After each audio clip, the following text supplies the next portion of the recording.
Perkenalkan, nama saya Sri Restu Yudiantono, kelas 11 IPS 3 akan menjelaskan mengenai kerjasama internasional antara Amerika Serikat dengan Indonesia.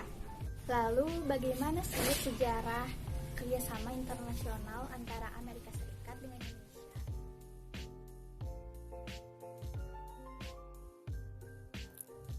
Setelah Indonesia merdeka, rakyat Amerika bersimpati terhadap perjuangan kemerdekaan Indonesia.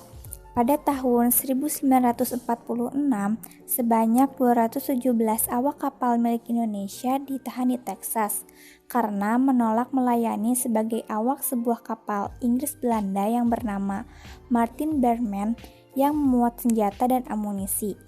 Namun, orang Amerika banyak yang memprotes penahanan mereka dan menuntut agar Indonesia segera dibebaskan. Lalu pada tahun 1947, anggota Kongres Frank R. Havener mengirimkan surat kepada Presiden Truman yang berisi mengenai 5.000 petisi agar awak kapal milik Indonesia segera dibebaskan. Lalu pada tahun 1949, Merle Cochrane ditunjuk sebagai duta besar pertama Amerika untuk Republik Indonesia. Nah, dari hal tersebut sudah menandai adanya hubungan bilateral antara Amerika Serikat dengan Indonesia. Lalu, pada Februari tahun 1950, Ali Sosroabijojo ditunjuk sebagai duta besar pertama Indonesia untuk Amerika Serikat. Tentunya ada latar belakang mengapa Indonesia dan Amerika Serikat melakukan kerjasama internasional. Jawabannya cukup simpel, karena Indonesia membutuhkan tenaga ahli dan dana yang dimiliki oleh Amerika Serikat, sedangkan Amerika Serikat membutuhkan sumber daya alam yang dimiliki oleh Indonesia. Nah, apa saja sih bentuk-bentuk kerjasama antara Amerika Serikat dan Indonesia? Yang pertama yaitu ada Applied Materials. Applied Materials dan PT PLN telah menandatangani kontrak untuk meningkatkan transmisi listrik Indonesia.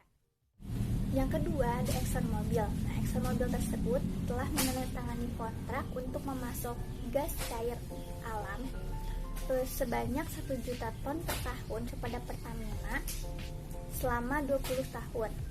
Nah, kerjasama tersebut akan berlangsung pada tahun 2025. Lalu ada Honeywell. Honeywell tersebut telah dipilih PT Dirgantara untuk menyediakan 34 mesin turboprop TPE 331 untuk LC212i. Nah, kerjasama tersebut berlangsung untuk 4 tahun ke depan yang bertujuan untuk meningkatkan kemampuan pesawat tersebut. Dari kerjasama antara Amerika Serikat dengan Indonesia tentunya ada dampak positif dan negatifnya.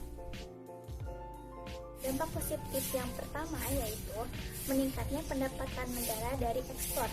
Ketika suatu kerjasama sudah dilakukan, maka kedua negara tersebut akan melakukan tukar menukar produk. Nah, dari tukar menukar produk dapat menambah keuangan antar negara. Yang kedua yaitu untuk meningkatkan investasi dalam negeri. Apabila sudah terjalin kerjasama antar kedua negara tersebut, otomatis investasi akan menanamkan modalnya di Indonesia. Nah, dari hal tersebut dapat menambah lapangan kerja yang ada. Lalu dapat meningkatkan devisa negara. Nah, devisa negara tersebut diperoleh dari kegiatan ekspor. Jika semakin luas pasar, maka semakin lancar juga pembangunan suatu negara. Selain dampak positif, ada dampak negatifnya juga. Yang pertama yaitu ketergantungan terhadap negara yang lebih maju. Nah, pinjaman modal dari luar negeri dapat menyebabkan negara tersebut kurang berkreasi di dalam negaranya sendiri, sehingga perkembangan perekonomiannya pun sulit berkembang. Selanjutnya yaitu menjadikan pasar dikuasai oleh produk asing. Apabila banyak produk asing yang masuk ke dalam satu negara, maka akan menyebabkan masyarakat tersebut mempunyai daya konsumtif, sehingga mereka menginginkan produk-produk yang diimpor dari negara daripada produk yang ada dalam negaranya tersebut. Nah, mungkin itu penjelasan mengenai kerjasama internasional antara Indonesia dan Amerika Serikat. Semoga bermanfaat.